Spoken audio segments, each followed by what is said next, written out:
নিয়োগ দিয়েছেন। আপনি জাতীয় বিশ্ববিদ্যালয়ের ভাইস চ্যান্সেলর পদে নিয়োগ পেলেন কার পছন্দে? আপনি বিএনপির মনোনীত ভিসি নাকি জামায়াতের মনোনীত ভিসি? স্যার যদি একটু বলেন। আমি কারো মনোনীত ভিসি না। অনেক ধন্যবাদ খালিদ আপনাকে। কারো মনোনীত ভিসি না। আমরা আমাদের যে অর্জন, আমাদের গবেষণা, আমাদের পড়াশোনা এবং আমাদের যে গত আন্দোলন, সেই আন্দোলনের পার্টিসিপেশন, এই সবকিছু কনসিডার করে সরকার হয়তো মনে করেছে যে জাতীয় বিশ্ববিদ্যালয়ের মতো একটা বিশ্ববিদ্যালয়ে তাকে দিলে ভালো হতে পারে। সেই কনসিডারেশন থেকে আমার নামটা হয়তো আসছিল সরকারের কাছে। তবে কোনো পার্টিকুলার কোনো দলীয় ভিত্তিতে, এবং আপনি যদি দেখেন এইবার যারা ভিসি, প্রভিসি এবং ট্রেজারার মনোনয়ন পেয়েছে, আমি ক্যাটেগরিক্যালি এখনই আপনাকে 20টা বিশ্ববিদ্যালয়ের ভাইস চ্যান্সেলরের নাম বলতে পারবো, যাদের পাবলিকেশন, যাদের সাইটেশন, যাদের হাই ইন্ডেক্স জার্নালের সাইটেশন এবং যাদের পড়াশোনা, বিদেশে পড়াশোনা, সবকিছু মিলিয়ে this is one of the best choice ছিল আপনার। এই যে আর পলিটিক্যাল এফিলিয়েশন তো কিছু প্লাস মাইনাস করে প্রত্যেকটা মানুষেরই থাকবে, কারো একটু কম, কারো একটু বেশি, হয়তো সেটা একদম যে উদাও হয়ে যাবে রাষ্ট্র এবং সমাজ থেকে, সেটা তো ভাবার কোনো কারণ নাই। তবে যেভাবে আগে আপনার একটা পলিটিক্যাল কনসিডারেশনে যাইছে তাই ভাবে যে অ্যাপয়েন্টমেন্ট গুলো হয়েছে গত 15-16 বছর থেকে, সেই জায়গাটাতে একটা ব্যত্যয় ঘটেছে। সেই জায়গাটা হয়তো এবারে অ্যাপয়েন্টমেন্ট নাই। দলীয় মনোনয়নের ভিত্তিতে না ঘটলেও এই অ্যাপয়েন্টমেন্টটা কি ঘটেছে এই কারণে যে এই সরকারকে অনেকেই বলে থাকেন যে এটি একটি এনজিও ঘনিষ্ঠ সরকার, কেউ এই সরকারকে নানা রকম গ্রামীণ ব্যাংক এবং এনজিও, এই দুইটাকে একসাথে করে এনজিও গ্রাম সরকারও কেউ বলছেন। সেক্ষেত্রে আপনার এনজিও সংশ্লিষ্ট দেশি বিদেশি আন্তর্জাতিক, সেইটা কি একটু প্রভাব বিস্তার করেছে আপনার? আমার ব্যক্তিগতভাবে আমি আন্তর্জাতিক সংস্থাগুলোর সাথে কাজ করি, দেশীয় সংস্থাগুলোর সাথেও কাজ করি, মিনিস্টার প্ল্যানিং এর সাথে কাজ করি গত 2-3 দশক ধরে। সেটা ওনারা সিভি চেয়েছেন, সিভিতে হয়তো দেখেছেন, সিভিতে হয়তো কনসিডারেশনে সেটা হলো থাকতে পারে। তবে প্রধানত যে উদ্দেশ্যটা ছিল সেটা হলো যে বাহিরের শিক্ষা নিয়ে বাহিরের অনেক বিশ্ববিদ্যালয়ের সাথে যেহেতু আমি কাজ করেছি, অস্ট্রেলিয়াতে, চায়নাতে এবং বিভিন্ন দেশের সাথে কাজ করেছি, এবং বাংলাদেশ সরকারের সাথে অনেকগুলো কাজ আছে আমার শিক্ষা নিয়ে, সেহেতু তারা মনে করেছেন যে দেশের সর্ববৃহৎ পাবলিক বিশ্ববিদ্যালয় এবং বিশ্বের দ্বিতীয় বৃহত্তম পাবলিক বিশ্ববিদ্যালয়, হ্যাভিং 4 মিলিয়ন স্টুডেন্টস এবং অ্যারাউন্ড 2500 অ্যাফিলিয়েটেড কলেজেস, এই সবগুলো মিলিয়ে মনে করেছেন যে এখানে যে একটা টোটাল ডিস্টোপিয়া, এটা একটা টোটাল ডিস্টোপিয়া ছিল, একদম ক্যাওটিক একটা সিচুয়েশন ছিল। সেই জায়গাটাতে হয়তো ওনারা মনে করেছেন যে ওকে দিলে হয়তো একটু ভালো করতে পারবে, সেটাই হয়তো কনসিডারেশনে ছিল। তবে certainly it was not a political decision. Okay, politically না। প্রফেসর, আপনি অটোপাসের বিরুদ্ধে একটা কঠোর অবস্থান নিয়েছেন, এমনকি আপনি সেখানে যখন আন্দোলনরত শিক্ষার্থীরা তারা আন্দোলন করছিল, আপনি আপনার নিরাপদ অবস্থান থেকে বেরিয়ে এসে তাদের মুখোমুখি হয়েছেন। তা এমনকি ফেসবুকে স্ট্যাটাস, মানে আপনি দু একটা হয়তো আঘাতও আপনাকে সইতে হয়েছে, এবং ফেসবুক স্ট্যাটাসে আপনি বলেছেন যে আমাকে যতই আঘাত করুক, তোমরা হামলা করেছো, আমাকে আহত করেছো, আরও যা ইচ্ছা করতে পারো করো, অটোপাস আমরা দিব না, চোখের সামনে একটা জাতির শিক্ষা ব্যবস্থাকে ধ্বংস হতে আমরা দিব না, দেশের উচ্চশিক্ষার 70% নিয়ন্ত্রণকারী একটি জাতীয় প্রতিষ্ঠান কোনো অবস্থাতেই অটোপাস দিতে পারে না। কিন্তু স্যার, আপনার তো শিক্ষার্থীদের দাবিও আপনার আসলে শুনতে হচ্ছে বা শুনতে হবে মনে হয়। সেইটা হচ্ছে যে 3 বছরের কোর্সে এটাতে 6-7 বছর লেগে যাচ্ছে, তারপরে গত বছর সরকার পতনের আন্দোলন, বন্যা, নানাভাবে সময় আরও বেড়ে গেছে। আপনি জানেন স্যার যে এই জাতীয় বিশ্ববিদ্যালয়ে যারা পড়াশোনা করছেন তাদের পেশাগত জীবনে ঢুকার একটা তাড়া থাকে, তাদের পড়ালেখারও একটা জায়গা থাকে যে মানে ব্যয়বহুল পড়ালেখা, তারা আর কত বছর এটা করতে পারবে। জুলাই আন্দোলনের কারণে গত বছর যদি এইচএসসিতে অটোপাস দেওয়া হয়, তখন সচিবালয়ের শিক্ষার্থীরা ঢুকে সেই দাবি আদায় করতে পেরেছে। আপনি কেন স্যার একটা ডিগ্রির বেলায় আপনি কেন এত কঠোর অবস্থান নিচ্ছেন? না, আমি আসলে বেসিক্যালি আমি কিন্তু কঠোর অবস্থানে যাই। আমি শুধু যে জিনিসটা এনশিওর করতে চেয়েছি যে কোনো ধরনের মব জাস্টিস এবং মব ভায়োলেন্সের কারণে একটা ইনস্টিটিউশন, মব ভায়োলেন্সের কাছে একটা ইনস্টিটিউশন আত্মসমর্পণ করতে পারে না। এটা তো একটা ইনস্টিটিউশন, এবং আমরা তাদেরকে আমাদের সাধ্যমতো যা যা দরকার, আপনি দেখবেন যে এই যে বিএ পাস পরীক্ষাতে 59% পাস করেছিল, কিন্তু আমরা তাদেরকে সর্বোচ্চ যতটুকু পর্যন্ত গ্রেস দেওয়া যায়, যেহেতু করোনা ছিল, যেহেতু তাদের নেতৃত্বে একটা গণ অভ্যুত্থান সংগঠিত হয়েছে, যেহেতু জাতীয় বিশ্ববিদ্যালয়ের বিভিন্ন ধরনের সমস্যা ছিল, খাতা পুনঃমূল্যায়নের ব্যবস্থা ছিল না, পুনঃনিরীক্ষণের ব্যবস্থা ছিল, আমরা পুনঃমূল্যায়নের ব্যবস্থা করেছি। প্রশ্নের মানও আস্তে আস্তে উন্নত হচ্ছে, এবং এই গত পরীক্ষাতেই প্রশ্নের মান উন্নত হয়েছে, এবং সেটা নিয়ে বিভিন্ন ধরনের ফেসবুকিং হয়েছে, বিভিন্ন ধরনের সেরকম একটা অবস্থার ভিতরে সর্বোচ্চ গ্রেস দিয়েও কিন্তু এটা প্রায় 69% হয়েছে। বিএ পাস পরীক্ষাতে 69% ছেলে মেয়ে পাস করেছে। তো আমাদের পক্ষ থেকে যা যা করার দরকার আমরা তো তা করলাম, এবং আমরা আমি 7-8 মাস দায়িত্ব নেওয়ার পরে এখন পর্যন্ত প্রায় 25 লক্ষর উপরে শিক্ষার্থীদের পরীক্ষা নিয়েছি, এবং এক একটা পরীক্ষাতে 5-7 লক্ষ, এক একটা পরীক্ষায় 5-7 লক্ষ শিক্ষার্থী পরীক্ষা দেয়, এবং সারা দেশব্যাপী সেই পরীক্ষাগুলো হয়। কারণ জাতীয় বিশ্ববিদ্যালয় একটা ন্যাশনাল ইনস্টিটিউট হিসেবে দ্য লার্জেস্ট ইনস্টিটিউট, যেটা দেশের প্রায় 70% শিক্ষা ব্যবস্থা নিয়ন্ত্রণ করে, উচ্চশিক্ষার সেই জায়গাটাতে যদি আমি একটা অটোপাসের এই দাবি, এসএসসি পরীক্ষার অটোপাস আর জাতীয় বিশ্ববিদ্যালয় অটোপাস এক জিনিসটা, জাতীয় বিশ্ববিদ্যালয়ে যদি আমি একটা অটোপাসের এই দাবির কাছে যদি আমাকে মাথা নত করতে হয়, তাহলে এখানে দায়িত্ব পালন করার ভিতরে কোনো ধরনের কোনো মাহাত্ম্য আছে বলে আমি মনে করি না। আমি আজকে যদি একটা অটোপাস যদি আমি দেই, তাহলে কালকে ঢাকা বিশ্ববিদ্যালয় বলবে, পরশুদিন বুয়েট বলবে, পরের দিন মেডিকেলের ছেলেমেয়েরা বলবে, সারা দেশের সমস্ত শিক্ষা ব্যবস্থা একদম ধ্বংসের দ্বার প্রান্তে গিয়ে দাঁড়াবে। এই জায়গাটাতে আমরা খুব স্ট্রিক্টলি মেনটেন করেছি। আমি বলবো না যে ছেলে মেয়েদের দাবি অযৌক্তিক, ছেলে মেয়েদের দাবি তো করতেই পারে, আমাদের ছেলে মেয়েরা দাবি করতেই পারে, আমি সেটা ফেস করেছি, যে ঠিক আছে তোমাদের কি দাবি বলো আমাদেরকে, আমরা শুনি, যত ধরনের সুযোগ সুবিধা দেওয়া দরকার সব ধরনের সুযোগ সুবিধা আমরা দিব, কিন্তু অটোপাসের মতো বিষয়টা আপনি, এটা আমরা অ্যালাউ করি না, এবং এটা আমরা অ্যালাউ করব না। It is a clear message যে কোনো অবস্থাতে কোনো শ্রেণীতে কোনো জায়গাতে আপনাকে একটা জিনিস মনে রাখতে হবে, honours, masters, BEd, MEd, LLB, আপনার এই যে মেরিন সায়েন্স কলেজ, সমস্ত যে মিউজিক কলেজ, সারা দেশের যত শিক্ষা আপনি এই যে কলেজগুলো দেখছেন প্রায় 2500-এর উপরে, এই যে আমাদের এই যে অ্যাফিলিয়েটেড কলেজ, ঢাকা শহরে যত সায়েন্স এন্ড টেকনোলজি ইনস্টিটিউট, যত কলেজ আপনি দেখেন, এই 7 কলেজ ছাড়া সবগুলো জাতীয় বিশ্ববিদ্যালয়ে অন্তর্ভুক্ত। একটা অটোপাস মানে টোটাল শিক্ষা ব্যবস্থা, এমনিতেও এটা একটা ডিস্টোপিয়া এবং একটা কমপ্লিট কেওয়াটিক সিচুয়েশনের ভিতরে, এবং এটা কি পরিমাণ ধ্বংস হয়েছে সেটা বুঝতে গেলেও, এবং সেই আমি যদি আজকেও যদি সংস্কার কাজ শুরু করা হয়, তাহলে 20 বছর লাগবে সেই জায়গাটাতে পৌঁছাতে। আজকে আমি এই সংস্কারের প্রশ্নে আসছি। প্রফেসর, আপনি যদি আমাকে একটু বলতেন যে আমাদের আমি যে জিনিসটা দেখি যে এই সরকার ক্ষমতা আসার পর অনেক বিষয় সংস্কার কমিশন করেছে, অনেকগুলি বিষয় নিয়ে অনেক সংস্কারের কথা বলছে, কিন্তু জাতীয় বিশ্ববিদ্যালয়ের মতো এরকম একটা গুরুত্বপূর্ণ জায়গায় এবং শিক্ষার যেসব জায়গাগুলিতে আসলে সংস্কার হওয়া সত্যিকারের প্রয়োজন, সেসব ক্ষেত্রে না আছে রাজনৈতিক সরকারগুলির ইচ্ছা, না আছে অন্তর্বর্তীকালীন সরকারের সদিচ্ছা, না এটা হচ্ছে কারো ডিমান্ডের মধ্যে এটা আসতেছে। এইটার কারণ কি বলে স্যার আপনি মনে করেন যে ছাত্রদেরকে আমরা শুধু সময় সময়ে ব্যবহার করব এবং তাদেরকে দিয়ে আমার কায়েমি স্বার্থগুলি আমি পালন করব, এবং দরকার হলে প্রফেসর ইউনূস যেরকম বলেন যে ছাত্রদের মাধ্যমে একটা নিয়োগের চেয়ার পায় সেখানে বসে থাকবো, মানে শিক্ষা ব্যবস্থার কি না, কারো মধ্যে তো কোনো উদ্বেগ দেখি না, কারো কোনো আলোচনার মধ্যে এই জায়গাটার মধ্যে মানে প্রায়োরিটি কোনো। আমি বিভিন্ন ফোরামে এই কথাটা বলেছি, শিক্ষা, স্বাস্থ্য, এই জায়গাগুলোতে স্থায়ী সংস্কার কমিশন দরকার।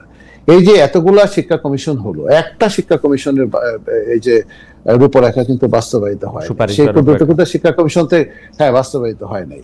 এখন আপনি একটা দেশে 8-9 ধরনের শিক্ষা ব্যবস্থা চলছে, একটা স্থায়ী শিক্ষা কমিশন আমাদের এখানে গঠন করা দরকার, এবং এটার জন্য আমি খুব সরবভাবে কাজ করেছি। কিন্তু অত্যন্ত দুঃখজনক ব্যাপার হলো যে আমাদের একটা শিক্ষা কমিশন বা স্বাস্থ্যের জন্য একটা, এই যে দুইটা খাতের ভিতরে একটা টোটাল ডিস্টোপিয়া এবং একটা টোটাল আপনার অরাজক অবস্থা, এমন কোন জায়গা নাই যেখানে আপনার এই জায়গাগুলোতে আপনার এই যে বিভিন্ন ধরনের বিভিন্ন জাতের আপনার এই যে দুর্নীতি বলেন, গুড গভর্নেন্স তো বলতে কিছু নাই।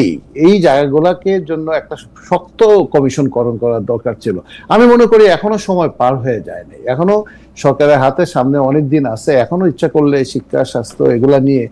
কারণ আপনাকে একটা কথা বলি, আপনার মনে আছে নিশ্চয়ই যে প্রফেসর ওয়াহিদুল হক 1994-এ ইউএনডিপিতে কিন্তু বলেছিলেন যে একটা হিউম্যান ডেভেলপমেন্ট ইন্ডেক্স তৈরি করেছিলেন, যে আমাদের মতো পোস্ট কলোনিয়াল দেশগুলোতে ডেভেলপমেন্টের একটাই পথ, সেটা হলো সেই দেশের শিক্ষা এবং স্বাস্থ্যতে বিনিয়োগ করা।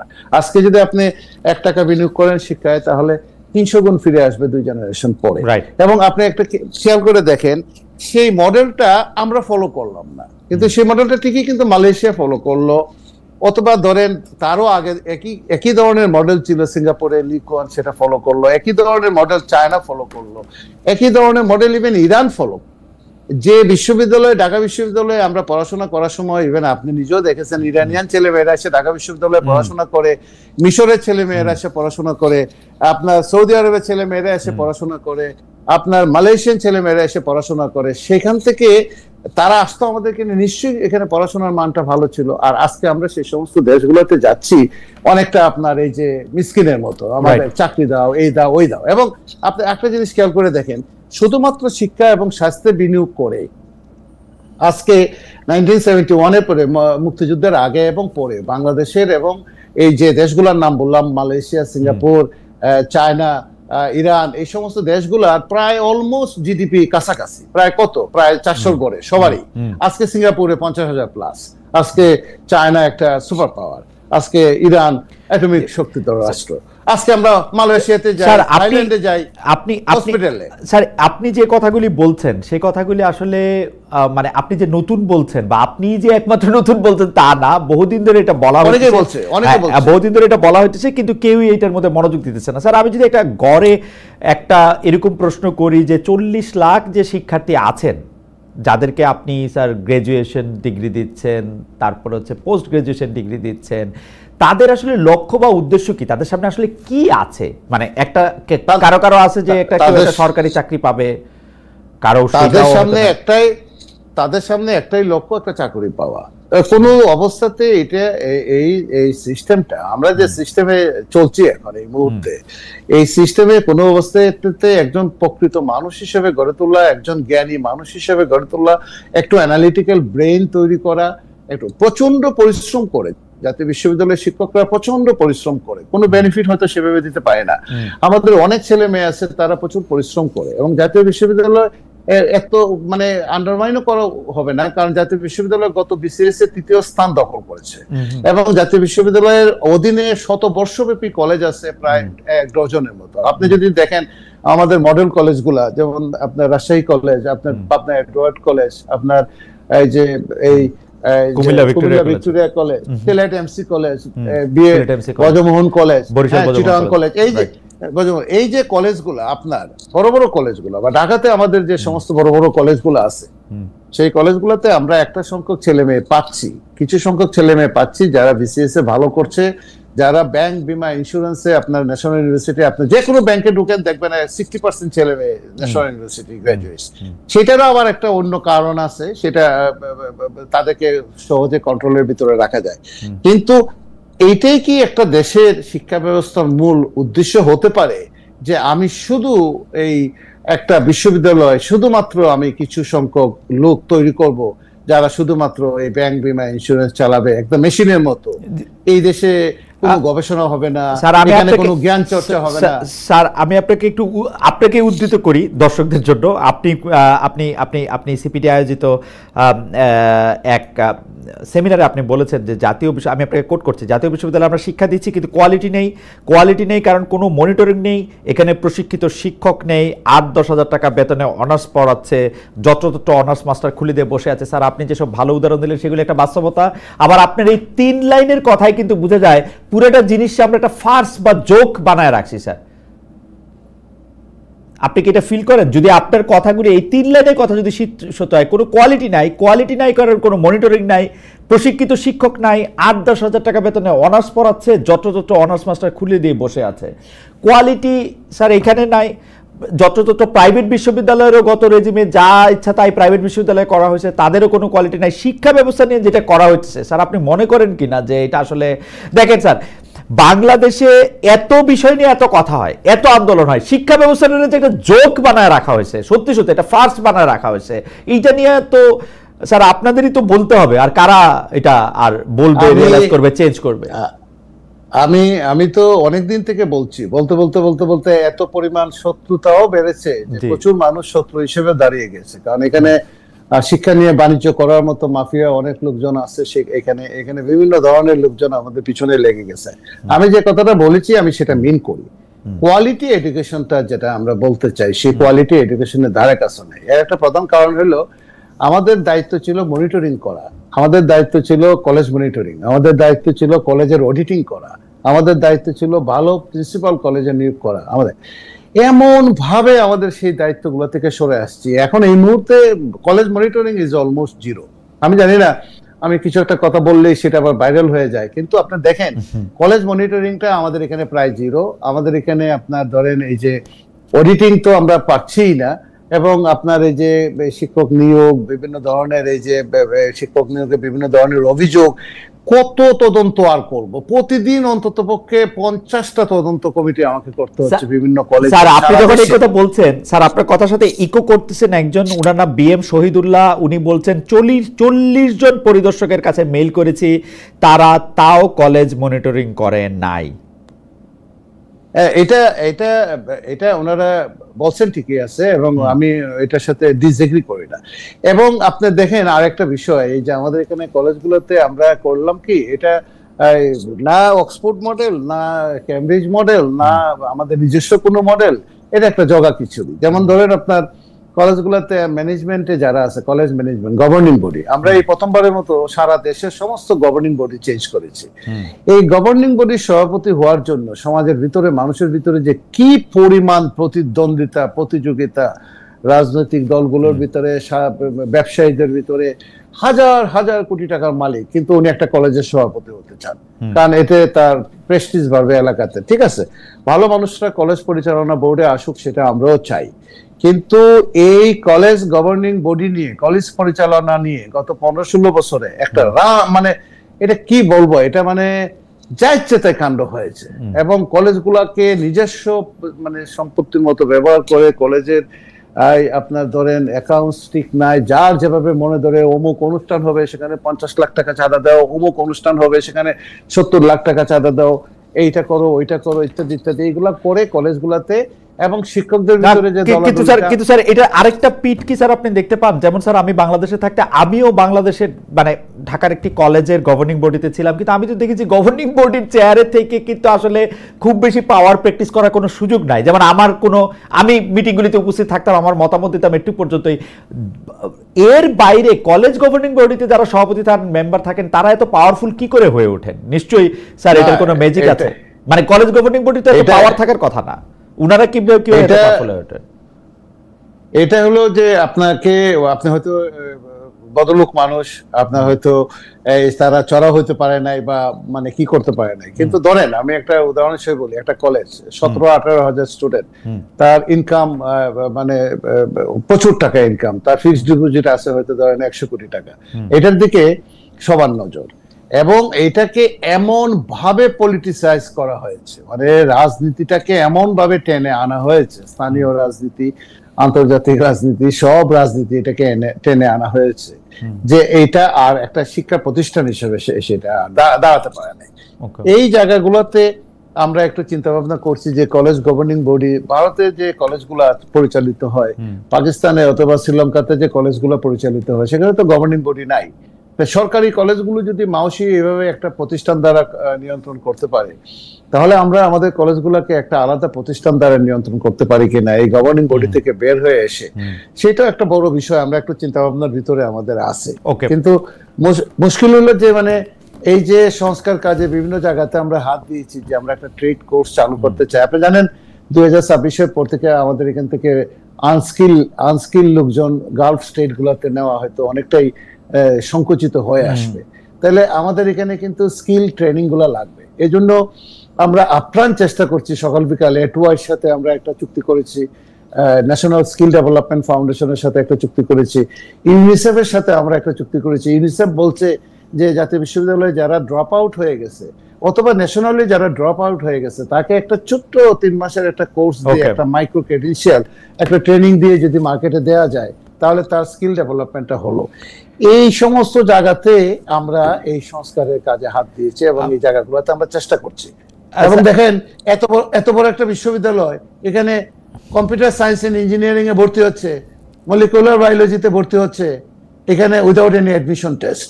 এই প্রথমবারের মতো আমরা বহুদিন আগে ছিল, এই অনেক বছর পরে, এক যুগ পরে আমরা অ্যাডমিশন টেস্টের মাধ্যমে জাতীয় বিশ্ববিদ্যালয়ে ছাত্র ভর্তি করতে যাচ্ছি।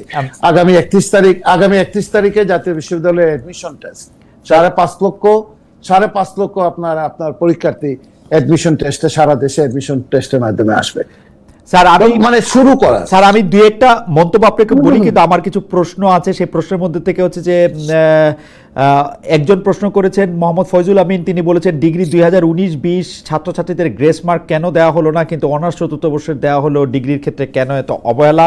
এটা স্যার আপনি মন্তব্য করতেও পারেন ছোট 1-2 লাইনে। আমাদের অনেক প্রশ্ন রয়েছে, সেই প্রশ্নগুলিরও স্যার আমরা একটু জবাব আপনার কাছ থেকে চাই। আমরা সবাইকে দিচ্ছি। আমরা যাদেরকে শুধু 19-20 ডিগ্রি পাস না, এই মাইক্রো ডিটেইলসে গেলে এই অনুষ্ঠান আজকে আর শেষ হবে না। সবগুলো পরীক্ষাতেই যেখানে preliminary to masters degree pass এবং অনার্সের first year second year third year সব জায়গাতে আমরা যার যতটুকু ডিজার্ভ করে, যতটুকু আমাদের সংবিধিতে আছে এবং অতীতে রেকর্ড আছে, সেগুলো হিসাব করে আমরা দিচ্ছি, গ্রেস দিচ্ছি না যে আমরা তা না। কিন্তু আপনি গ্রেস চাচ্ছেন, আমরা গ্রেস যতটুকু আমাদের সংবিধি এলাও করে দিচ্ছি, কিন্তু অটোপাস চাবেন না, অটোপাস আমরা দিব না। আচ্ছা, গ্রেস আপনি দিবেন, অটোপাস দিবেন না। স্যার আমরা অন্য একটা প্রসঙ্গে দর্শকদের কাছে একটা মন্তব্য করেছিলাম, মানে একটা প্রশ্ন করেছিলাম, সেই প্রশ্নটার একটু জবাবটা একটু আপনাকে একটু দেখাই। সেটা হচ্ছে যে বা জরিপটা, যে যুদ্ধ অপরাধ মামলায় জামায়াত নেতা ATM আজহারুল ইসলামের বেকসুর খালাস পাওয়ার ঘটনায় ন্যায় বিচার দেখছেন আইন উপদেষ্টা ডক্টর আসিফ নজরুল। প্রিয় দর্শক, এই অবস্থান সঠিক বলে মনে করেন কিনা? শতকরা 69% দর্শক মনে করছেন এটি সঠিক, শতকরা 31% দর্শক মনে করছেন এটি সঠিক নয়। আমরা এখন যে হিসাব দেখছি সেটা 46,000-এর মতো দর্শক এটাতে ভোট দিয়েছে।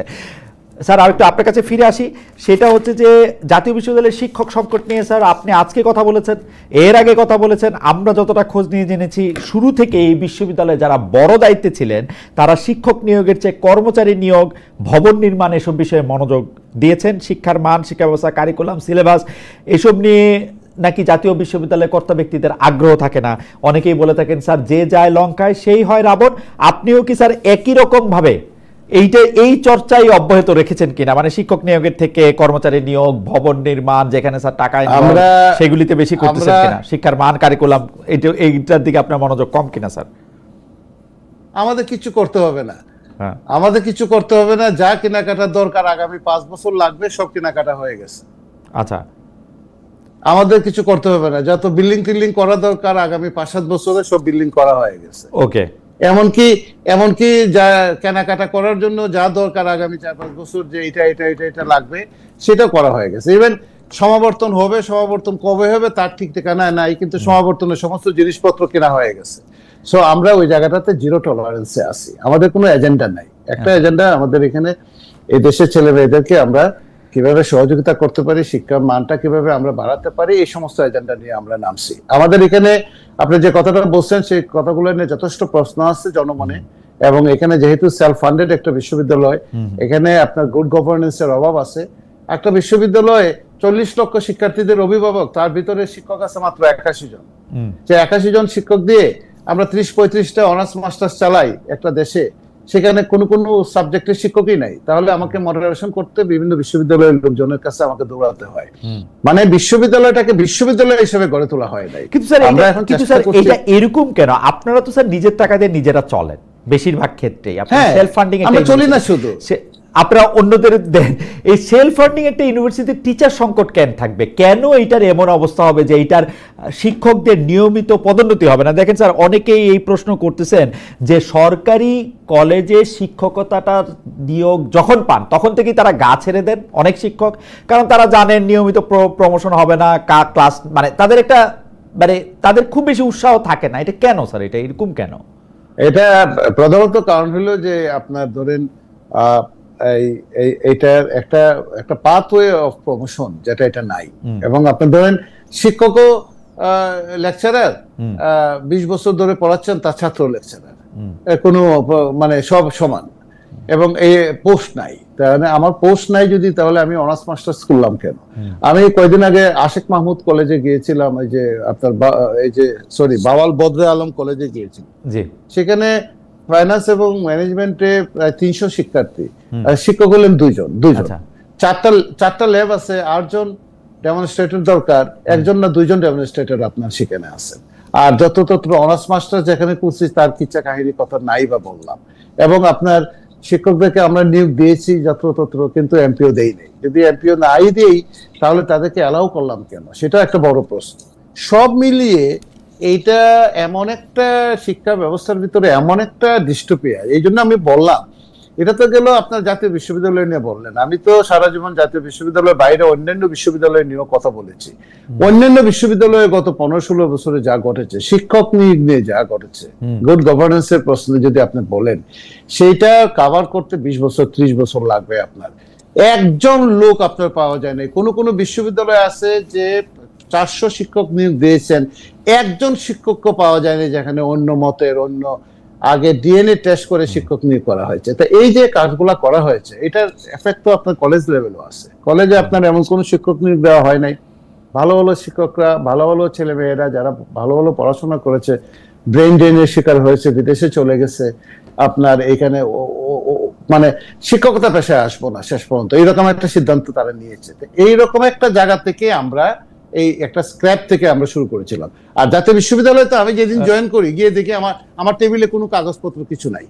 মানে আমার যে কেউ একটা দায়িত্ব বুঝিয়ে দিবে, আমার ডাইরেক্টর সাহেবরা কিছুই নাই। আমরা সব নতুন করে বের করে আবার আপনারা আজকের এই অবস্থানে এসেছি। প্রফেসর, হ্যাঁ, আমি শুধু এই বিষয়টা জানতে চাই যে আপনারা দায়িত্ব নেওয়ার পরে আপনি যেহেতু বলছেন যে জামায়াত বা বিএনপি বা এই সরকারের কোনো একটা কায়েমি স্বার্থের জায়গা থেকে স্যার আপনাদের নিয়োগ হয় নাই, আপনার এখন আর কোনো বাধা ধরা এরকমও নাই যে ওইখানে একটা জামাতের বিশ্ববিদ্যালয় বা একটা বিএনপির বিশ্ববিদ্যালয় বা একটা এনসিপির বিশ্ববিদ্যালয়কে আপনার বিশ্ববিদ্যালয় কলেজকে আপনার কোনো কিছু একটা করতে হবে, দেখে রাখতে হবে, নিয়োগ দিতে হবে, সেরকম কোনো কিছু। এই সময়টার মধ্যেই যথেষ্ট পরিমাণে সংস্কার করে শিক্ষক নিয়োগ যেখানে যেটা করা দরকার সেইটা কি করতে আপনি পারবেন কিনা? উপরন্তু আমি দর্শকদের জন্য একটু বলি, এখন যিনি শিক্ষা উপদেষ্টা আছেন প্রফেসর সিআর আবরার, আপনার দীর্ঘদিনের কলিগ, আপনি দুজনই উনাকে খুব ভালো করে জানি। এর আগে যিনি ছিলেন ইনি আমাদের সবার শিক্ষক প্রফেসর ওয়াহিদুদ্দিন মাহমুদ। তো মানে এর চেয়ে ভালো অবস্থা তো আর কোনো সময় মানে থিওরিটিক্যালি আর পাওয়া সম্ভব না স্যার আপনার পক্ষে। আমি ধরেন জাতীয় বিশ্ববিদ্যালয়ে আমি টিকে জাতীয় বিশ্ববিদ্যালয়ে আমি টিকেই আছি। ধরেন যে প্রফেসর ওয়াহিদুদ্দিন মাহমুদ স্যারের সাপোর্টটা ছিল বলে, আর এখন প্রফেসর সিআর আবরারের সাপোর্টটা ছিল বলে, আছে বলে। ওনারা আমার প্রায় 40 বছরের যে পরিচিত, 30-35 বছরের সহকর্মী। ওনাদের সাপোর্টটা আছে বলেই জাতীয় বিশ্ববিদ্যালয়ে যে সংস্কার কাজে হাত দিয়েছে, সেই কাজগুলো আমরা করতে পারছি। এবং শিক্ষা মন্ত্রণালয়ের যে বর্তমান যারা আছেন সচিব, এবং যারা শিক্ষা মন্ত্রণালয়ে যারা আছেন, এবং ডিজি লেভেলে যারা আছেন, এবং আপনার এই যে উপদেষ্টা মহোদয় লেভেলে যারা আছেন, এবং অন্যান্য উপদেষ্টারাও, এবং অন্যান্য সচিবরাও, এবং যে আন্দোলনের সাথে ডাইনে বায়ে সামনে যারা ছিলেন, সবাই আমাদেরকে সহযোগিতা করছে। কিন্তু আমি শুরুতেই বলছি যে সহযোগিতা করছেন, এটা ঠিক আছে, কিন্তু একটা একটা করে কাজ ধরে যদি আমরা আগাতে চাই, একটা বিশাল সময় লাগবে সংস্কার কাজটাতে। এই জন্য আমরা বললাম, যদি একটা রূপরেখা দেওয়া যেত যে আমরা কোন কোন জায়গাটাতে কিভাবে শিক্ষাক্ষেত্রে, সারা দেশের কথা বলছি, আমরা তো জাতীয় বিশ্ববিদ্যালয়ের জন্য একটা পাথওয়ে তৈরি করেছি যে আমরা সিলেবাস সংস্কার করব। এটার জন্য কমিটি করে দিয়েছি, কাজ শুরু হয়েছে, সিলেবাস সংস্কারে হাত দিয়েছে। আমরা পরীক্ষার সিস্টেমটা সংস্কার করব, আমরা ইনকোর্স সিস্টেমটা সংস্কার করব। আমরা যারা এই এত বড় আন্দোলনে নেতৃত্ব দিয়েছে, শহীদ মির মুগ্ধ এবং আবু সাইদের নামে আমরা সারা দেশে শিক্ষাবৃত্তি চালু করতে যাচ্ছি, এবং সেটা আগামী মাস থেকে শুরু করতে চাচ্ছি। কয়েক কোটি টাকা আমরা শিক্ষাবৃত্তি দেব, সেই কাজগুলো আমরা করছি। আমাদের ইএমএস এর মাধ্যমে আমরা লার্নিং, ওই যে আপনার ওই অটোমেটিক, এই যে স্যার আপনার কাছে কি মনে হয় আপনি যেসব উদ্যোগ নিতেছেন সেসব উদ্যোগের সুফল বা সেসব উদ্যোগের সুফলের লক্ষণ আমরা কবে নাগাদ দেখতে পারবো? এন্ড অফ দিস ইয়ার, যেমন আমরা এন্ড অফ দিস, যেমন আমরা এই যে আমরা চট করে আমাদের অনেকগুলো পরীক্ষা নিয়ে নিচ্ছি, এবং আগামী জুন পর্যন্ত যদি আমরা এই পরীক্ষা এইভাবে নিতে থাকি, আগামী জুন, নেক্সট জুনের কথা, এই জুন না, নেক্সট জুনের ভিতরে আপনারা দেখবেন যে 60-70% জাতীয় বিশ্ববিদ্যালয়ের সেশন জট আমরা কমিয়ে আনতে পারবো।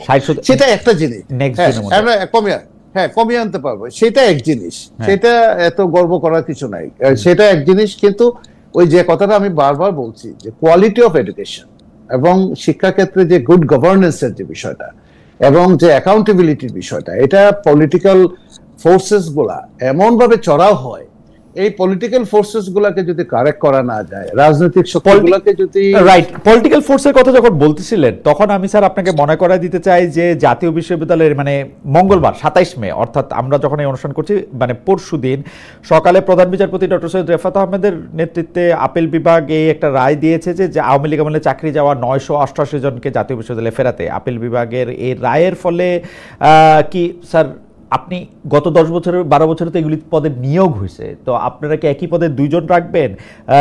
এখন কি করব, এখন করব কি, এখন সমাধানটা কেমনে করবেন, এখন করব কি? এখন তো আমাকে, এখন তো আমি তো বললাম যে জাতীয় বিশ্ববিদ্যালয়ের উপাচার্য হিসেবে যে চ্যালেঞ্জগুলো আমি এখন করব কি, তাদেরকে তো নিতে হচ্ছে।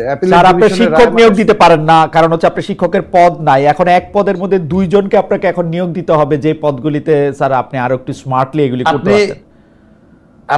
আপনি দেখেন একটা ঘটনা দেখেন, আমাদের ইগো প্রবলেমটা এমন একটা জায়গাতে আমরা চলে গিয়েছিলাম, আমরা একজন ব্যক্তির ইগো প্রবলেমের জন্য আরেকজন ব্যক্তির ইগো প্রবলেমের জন্য প্রতিষ্ঠানগুলোকে আমরা ধ্বংস করেছি। আমার মনে হইলো এই 9 বছর পর্যন্ত চাকরি করেছে, এই যে প্রথম কথা হইলো তাদের অ্যাপয়েন্টমেন্ট হয়েছে, 9 বছর পর্যন্ত তারা চাকরি করেছে, 9 বছর চাকরি করার পরে ওয়ান ফাইন মর্নিং তাদেরকে 988 জনকে আপনি চাকরি থেকে চাকরিচ্যুত করে ফেললেন এবং আপনি চাকরিচ্যুত করলেন। এখন এই 988 জনকে আবার এই যে অ্যাপিলেট ডিভিশন হয়ে রিভিউর মাধ্যমে তারা এসে, কারণ নতুন পরিবর্তিত পরিস্থিতিতে দেশে ইনসাফ প্রতিষ্ঠা সব জায়গাতে যে ঘটনা ঘটছে, সচিবালয়ে যে ঘটনা ঘটছে সব জায়গাতে, সেখানে তো তাদের দাবি এটা তো ছিলই এবং এখানে বিভিন্ন ধরনের পলিটিক্যাল কমিটমেন্টও ছিল যে আমরা তোমাদেরকে যদি কোনো সময় সুযোগ সময় পাই আমরা তোমাদেরকে ফিরিয়ে আনবো পরিবেশ পরিস্থিতি। এখন আসেন এই যে ম্যানেজমেন্টের জায়গাতে, জাতীয় বিশ্ববিদ্যালয়ে এখন যে কথাটা আপনি বলছেন যে এক পোস্টে 2 জন, এইরকমই অবস্থা হবে। আমরা একটা সিদ্ধান্ত নিয়েছি যে কলেজ মনিটরিং, কলেজ অডিটিং এবং যে সমস্ত জায়গাগুলোতে আমাদের কিছু লোক লাগবে, যে সমস্ত দেশে 64টা জেলায় আমার প্রচুর লোক লাগবে, সেই জায়গাগুলোতে আমরা হাত দিব। দিলে পরে এই যে জনবলটা আসছে সেই জনবলটাকে আমরা ইনভলভ করতে পারবো, কাজের সাথে ইনভলভ করতে পারবো। কিন্তু একটা বিরাট বড় বার্ডেন হয়ে গেল। আপনি দেখেন আমার ট্রান্সপোর্ট ডাবল করতে হচ্ছে, আমার বেতন ডাবল করতে হচ্ছে, আমার বেনিফিট ডাবল করতে হচ্ছে, আমার সবকিছু ডাবল করতে হচ্ছে। রাইট। আবার এই জায়গাগুলোতে আপনার ধরেন তাদের প্রমোশনের বিষয় আছে, প্রমোশনের বিষয় আছে এবং তাদের করলো কেন, তাদেরকে আমার একটা কাজ, আমি জাতীয় বিশ্ববিদ্যালয়ের ভাইস চ্যান্সেলর হিসেবে আমি এমন একটা কাজ করলাম যার জন্য একটা প্রতিষ্ঠান আগামী 50 বছর পর্যন্ত সাফার করবে, এটা কি আমার করা উচিত ছিল কিনা? তাহলে এই কাজটা আমি কেন করেছি? যারাই কাজটা করেছে স্যার, যারাই কাজটা আমার পলিটিক্যাল কানেকশন ছিল, এই তো। তার মানে আমি শিক্ষক হিসেবে আমার একটা পলিটিক্যাল কানেকশন ছিল, সেই পলিটিক্যাল কানেকশনটা ব্যবহার করে আমি এই ধ্বংসটা করলাম, এই তো। এবং এই ধ্বংসটা মানে কি আর বলার আছে যে এখন আপনাকে সবকিছু ডাবল করে সবকিছু, তবে এবং আমি জানি না এটাকে আপনি কিভাবে ভালোভাবে ব্যবহার করবেন, এটার জন্য তো আরো আপনি মানে আমি আসলে শব্দ খুঁজে পাইতেছি না যে সত্যি আমাদের এখানে শিক্ষকের অভাব, ডেমনস্ট্রেটরের অভাব, আমাদের এখন এক পদে 2 জন লোকের নিয়োগ দিতে হবে, কারণ কোনো একজন ভিসি বা কোনো একজন প্রশাসকের এরকম মনে হয়েছে যে এই 688 জনের বাদ করা যায়, এই 988 জন আবার চাকরিতে, এই 988 জন আবার চাকরিতে দেওয়ার ব্যাপারে একটা সিদ্ধান্ত হয়েছে, মানে কিছু বলার নাই। আমি পরবর্তী প্রসঙ্গে আসি। স্যার দেখেন এইটাও একটা ইন্টারেস্টিং, শিক্ষা মন্ত্রণালয়ের বিশেষ সহকারী যার পদমর্যাদা ছিল যে একজন প্রতিমন্ত্রীর সমান, সেই অধ্যাপক ডক্টর মোহাম্মদ আমিনুল ইসলাম গত ফেব্রুয়ারি মাসে বলেছিলেন জাতীয় বিশ্ববিদ্যালয়ের বিদ্যমান 4 বছরের স্নাতক বা সম্মান কোর্স 3 বছরে অনার্স করা হবে, শেষ 1 বছর বাধ্যতামূলকভাবে কারিগরি প্রশিক্ষণ দেওয়া হবে, তারা পৃথক 2টা সার্টিফিকেট পাবে। আমিনুল ইসলাম সাহেব, প্রফেসর আমিনুল ইসলাম স্যার এখন আর সরকারের পদে নাই, কিন্তু এই উদ্যোগ নিয়ে অগ্রগতি কি? সব বিশ্ববিদ্যালয়ে চিন্তা করবে নাকি জাতীয় বিশ্ববিদ্যালয়কে শুধু আলাদা ট্রিট করা হবে যে 3 বছর অনার্স পড়ে 1 বছর আবার ভোকেশনাল ট্রেনিং নিল? না, আমরা এটা বলি নাই কখনো, এটা আমরা স্টেটমেন্ট দিয়ে পরে আমরা এটা ক্লিয়ার করেছি। আমিনুল ইসলাম স্যার বদলুক মানুষ, উনি ওই জায়গাটাতে ভালো করে ধরতে পারেন নাই।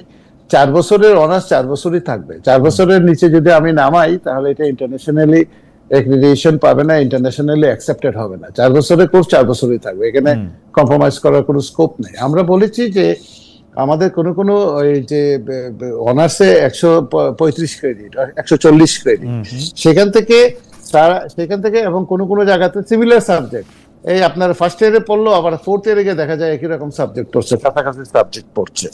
এইরকম জায়গাগুলো থেকে আমরা একটু স্ক্রিনিং করে আমরা 20 থেকে 25 ক্রেডিটের একটা ট্রেড কোর্স, টেকনিক্যাল কোর্স আমরা একটু অ্যাড করতে চাচ্ছিলাম, যেটাতে অ্যাক্রিডিটেশন দিবে ইউনিসেফ, যেটাতে অ্যাক্রিডিটেশন দিবে এটওয়াই, যেটাতে অ্যাক্রিডিটেশন দিবে টেক নিউ সাউথ ওয়েলস, যেখানে অ্যাক্রিডিটেশন দেবে ব্রিটিশ টেকনিক্যাল এডুকেশন বোর্ড, যেখানে অ্যাক্রিডিটেশন দিবে আপনার সৌদি আরবের টিবেট।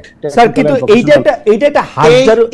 এটা একটা হাসজারুর মতো ব্যাপার হচ্ছে না স্যার? আপনি একটা ধরা যায় ফিলোসফিতে, জি স্যার আপনি বলেন।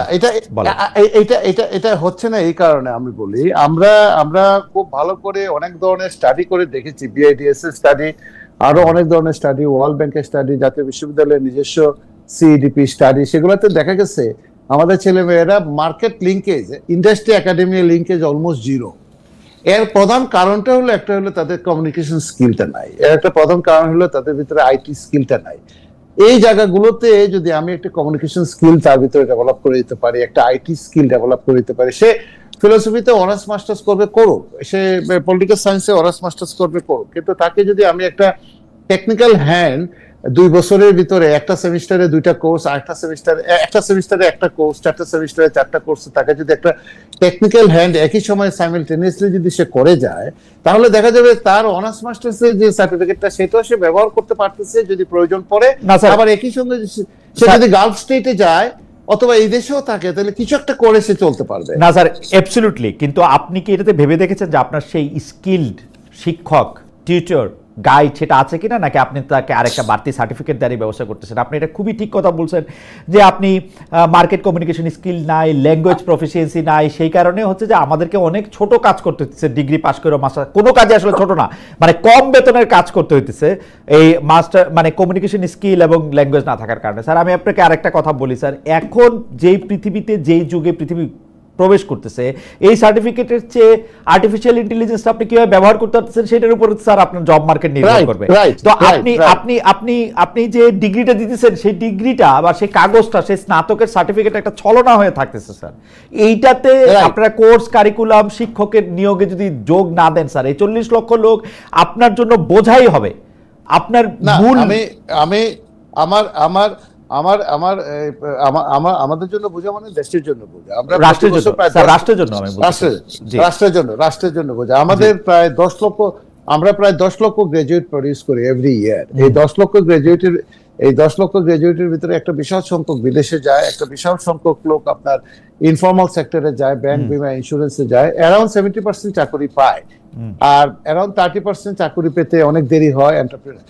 আপনি দেখেন আমাদের এই যে ফ্রিল্যান্সিং এ বাংলাদেশে কোনো ধরনের কোনো সাপোর্ট ছাড়া, মানে রাষ্ট্রীয় সাপোর্ট ছাড়া, কোনো ব্যাংকের টাকা লুট না করে, বিভিন্ন কোনো ধরনের ঋণ না নিয়ে ওয়ার্ল্ডে আমরা, এই বিশ্বে আমরা ফ্রিল্যান্সিং এর 2য় স্থান অধিকার করেছি, প্রায় $2.5-3 বিলিয়ন ইনকাম করেছি গতবার।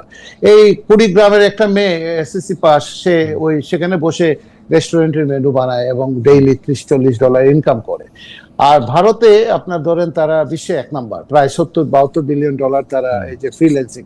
তা আমি যদি 5000 জাতীয় বিশ্ববিদ্যালয়ে আমাদের যে স্টুডেন্ট, তাদের ভিতর থেকে 5000 মেয়েকে যদি একটা ট্রেনিং দেই ফ্রিল্যান্সিং এর, তার ভিতর থেকে যদি 500 ভালো ফ্রিল্যান্সার বের হয়, এই চেষ্টাটা আমরা করব না কেন? 50 জন ফ্রিল্যান্সার যদি বের হয়, কিন্তু স্যার আপনার কি সেই রিসোর্স আছে স্যার? আমি সেই জায়গাটাতে যাচ্ছি। আমরা কম্পিউটার কাউন্সিলের সাথে কথা বলেছি এখানে,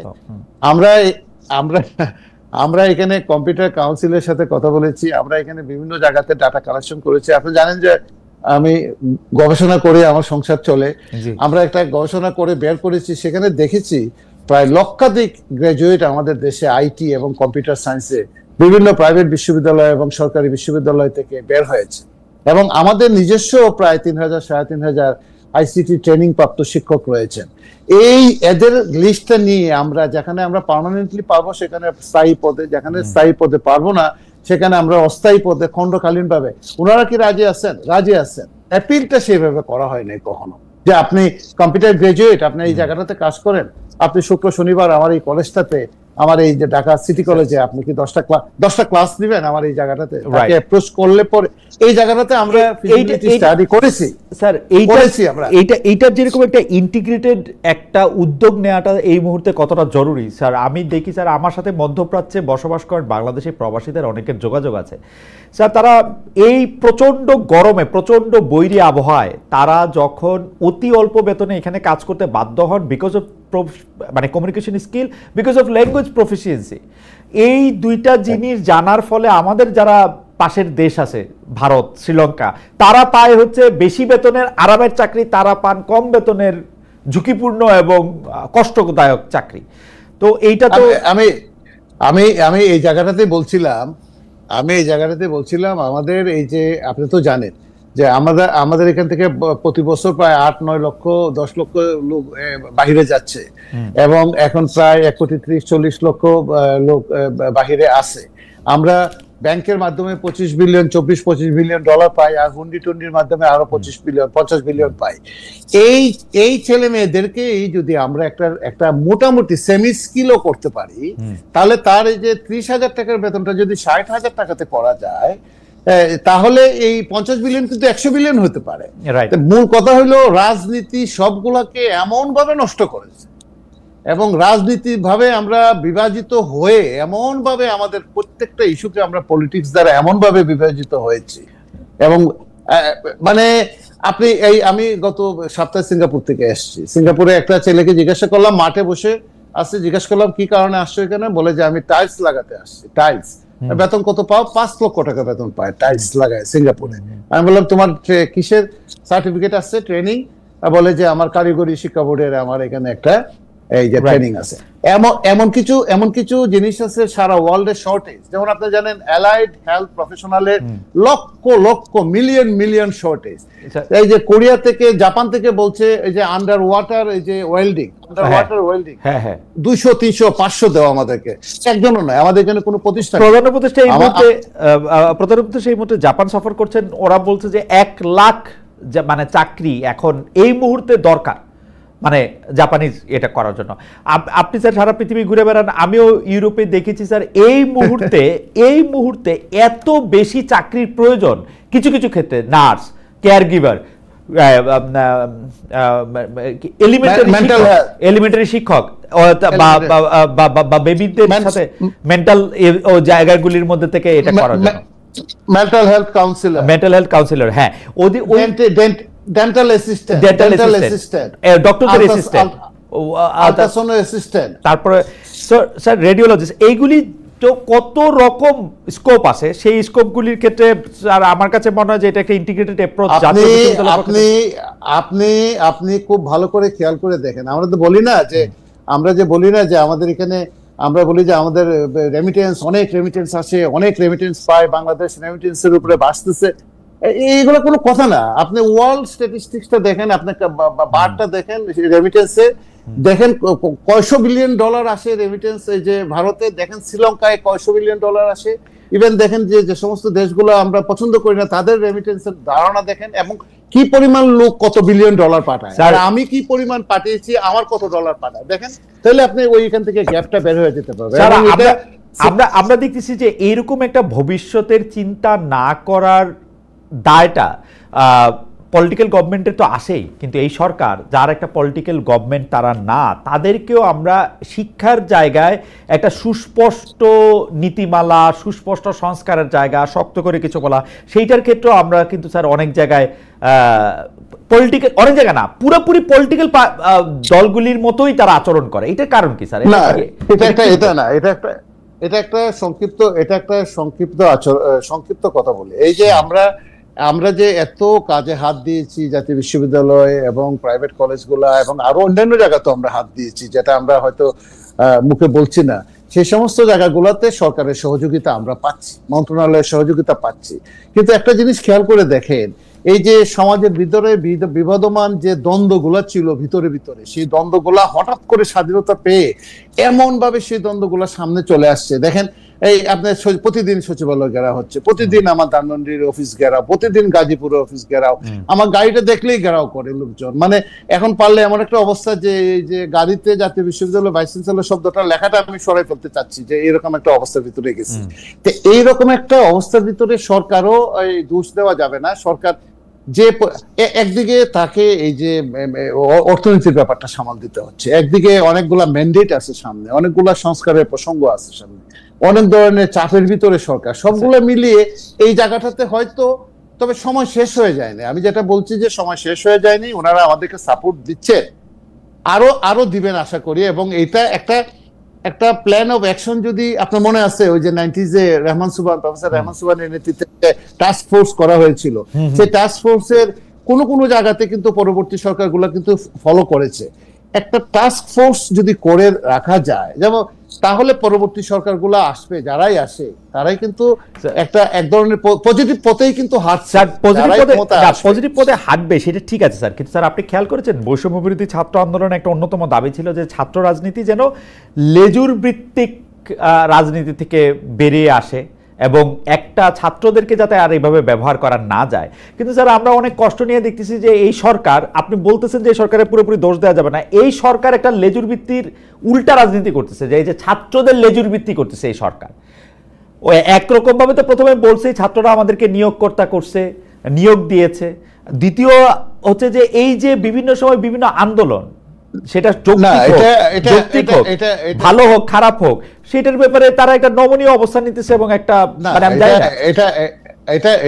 এটা ধরেন এখন এই যে পলিটিক্যাল জায়গাগুলোতে ঢুকে যাচ্ছে আস্তে আস্তে, যে পলিটিক্যাল টকশো গুলা 5ই অগস্টের আগে করতাম, সেই জায়গাতে আস্তে আস্তে ঢুকে যাচ্ছে। এখন একটা প্রতিষ্ঠান প্রধান হিসেবে তো অনেক কিছু বলতে পারি না, তবে একটা কথা বলি যে এজেন্সি এবং অথরিটি, এই গভর্নমেন্টের যে এজেন্সিটা বা তার যে লেজিটিমেসি বা তার যে জায়গাটা, সেই জায়গাটার সাথে তো এই আন্দোলনের একটা যোগাযোগ আছে। সেই আন্দোলনের যে কনসেপ্টের মাধ্যমেই তো তার যে পাওয়ারটা যেটা এক্সারসাইজ করছে, লেজিটিমেসিটা, সেটা তো আন্দোলন থেকে আসা। সেই জায়গাটাতে তাদের প্রতি তো একটু সফট কর্নার থাকবেই, কিন্তু এই কতটুকু সফট কর্নার আছে, সেটা রাজনীতিতে কতটুকু প্রভাব পড়বে, সেটা দেখার জন্য এই দেশে সুশীল সমাজ আছে, সবাই দেখছে। তবে যারা আন্দোলনের সাথে ছিল তো বেশিরভাগই আমাদেরই ছাত্র, আপনি চিনেন, জানেন, আমি জানি, আমার সরাসরি ছাত্ররা আছে। আমি এখনো মনে করি না যে তারা এমন কোনো কাজে, এটা তো একটা deep state, it is a complete dystopia.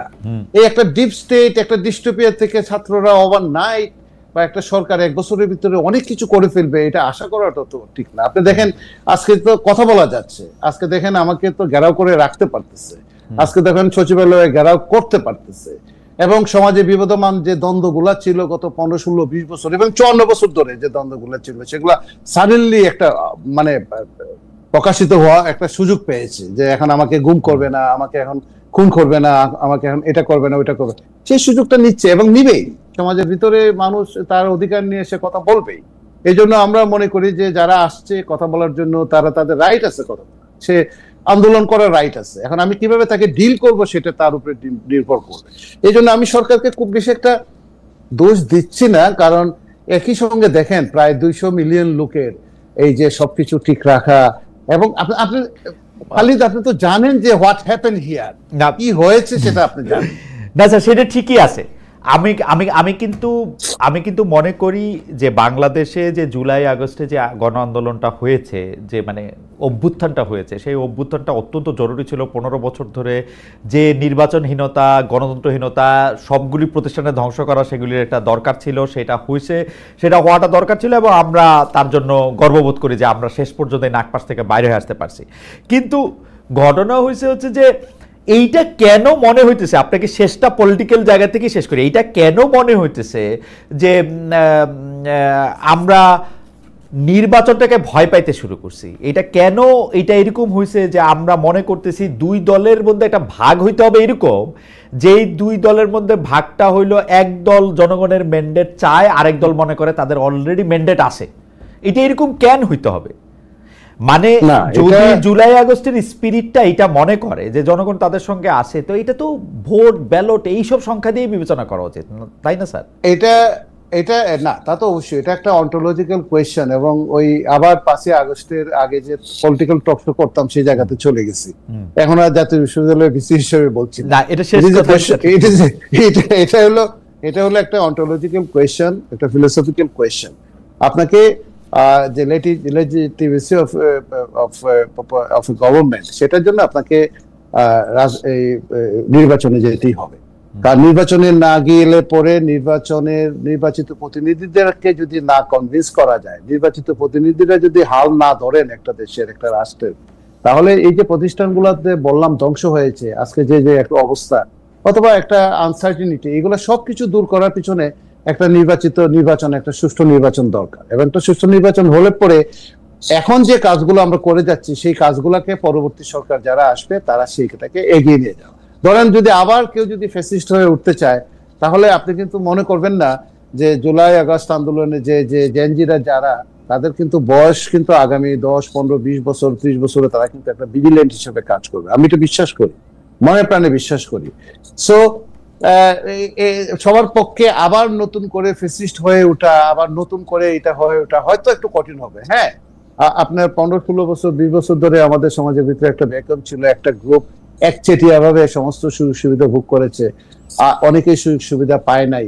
এটা গরিব রাষ্ট্র, সেখানে কিছু কিছু ব্যত্যয় ঘটেছে হয়তো বা দেখবেন। তারপরেও আপনার একটা নির্বাচন দরকার, এবং একটা নির্বাচনের মাধ্যমে একটা নির্বাচিত সরকার যখন আসবে, এবং এই সরকারের যে একদম ক্লিয়ার কাট কথা আছে যে কবে নাগাদ নির্বাচনটা করবেন, সেই অনুযায়ী যদি একটা সুষ্ঠু নির্বাচন হয়, পলিটিক্যাল গভর্নমেন্ট হয়, তাহলে আমরা আজকে যে কথাগুলো বলছি, আজকে জাতীয় বিশ্ববিদ্যালয় আজকে 30-32 বছর, তার একটা ইনস্টিটিউট নাই ইন্টারন্যাশনাল লেভেলে, তার একটা ন্যাশনাল লেভেলে একটা হসপিটাল নাই, তার একটা ন্যাশনাল লেভেলে ডায়ালগ করার মতো কোনো জিনিস। আমার মনে হয় যে জাতীয় বিশ্ববিদ্যালয়কে, আমাদের এটা শেষ প্রশ্ন ছিল, জাতীয় বিশ্ববিদ্যালয়কে এটা আপনারা কোন জায়গায় আপনি দেখতে চান? আপনি যখন ক্ষমতা হস্তান্তর করবেন বা আপনি যখন জাতীয় বিশ্ববিদ্যালয় থেকে আপনার বিশ্ববিদ্যালয়ে ফেরত যাবেন, আপনারা কি দেখতে চান সেটা যদি আমাদেরকে 1 মিনিট একটু বলেন। এবং আমার মনে হয় যে জাতীয় বিশ্ববিদ্যালয়ের কর্মযজ্ঞে আমাদের সবারই অংশগ্রহণ করা উচিত। এটাই আমাদের সবার ভবিষ্যৎ। শিক্ষা ছাড়া আমাদের আসলে আর কোনো মূলধন নাই।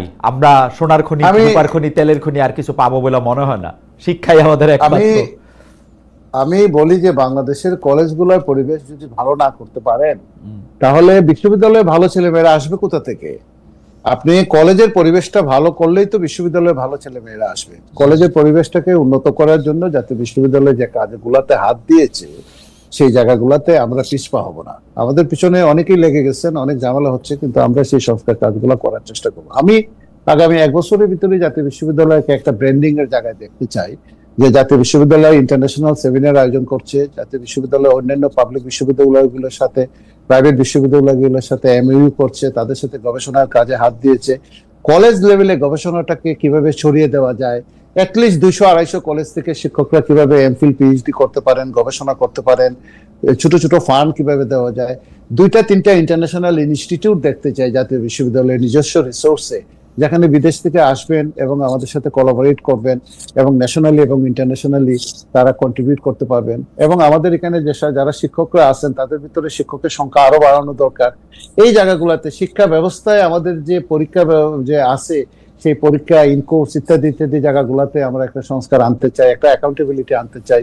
ছেলেমেয়েরা ক্লাসে আসে না, সেটা ক্লাসে আনার জন্য কি কি ইনসেন্টিভ দেওয়া যায়, সেই ইনসেন্টিভের ব্যবস্থা করে ক্লাসে, মুগ্ধ বললেই ছেলেমেয়েরা ক্লাসে আসবে না। এখানে বড় লোকের ছেলেমেয়েরা সবসময় পড়াশোনা করে না, সারা দেশের কথাটা চিন্তা করতে হবে। ঢাকা শহরে মধ্যবিত্ত ছেলেমেয়েরা জাতীয় বিশ্ববিদ্যালয়ে পড়ে, ঠিক আছে, কিন্তু গ্রামাঞ্চলে কারা পড়ে সেটা আমাদেরকে ঠিক করতে হবে। সেই ইনসেন্টিভটা জাতীয় বিশ্ববিদ্যালয় থেকে দেওয়া যায় কিনা, এই জায়গাগুলোতে আগামী 1 বছরের ভিতরে আমি আশা করি যে আমরা একটা গুড গভর্নেন্স এবং অ্যাকাউন্টেবিলিটির জায়গাতে আমরা পৌঁছাতে পারবো। এই জন্য সবচেয়ে বড় দরকার হলো আমাদের পলিটিক্যাল স্টেবিলিটি এবং পলিটিক্যাল সাপোর্ট, এবং সরকারের কাছ থেকে, এই সরকারের কাছ থেকে যেভাবে সাপোর্ট পাচ্ছি, একই ধরনের সাপোর্ট যেন পরবর্তীতে যে সরকারি ক্ষমতায় আসুক, সেটা যদি তারা আমাদেরকে দেন, তাহলে আমরা এই শিক্ষা ব্যবস্থা জায়গাটাতে কিছুটা আমরা চেষ্টা করতে পারি। তারপরে অনেক সময় লাগবে, আমি আগেই বলে দিচ্ছি, অনেক সময় লাগবে, তবে চেষ্টা করতে পারি। Professor SM. আমানুল্লাহ, আপনাকে অনেক ধন্যবাদ। জাতীয় বিশ্ববিদ্যালয়ের মাননীয় উপাচার্য ছিলেন আমাদের সঙ্গে, আমাদের অনেক প্রশ্ন জবাব দিয়েছেন। তিনি আমাদের দর্শকরাও অনেক আমাদের সাথে যুক্ত ছিলেন।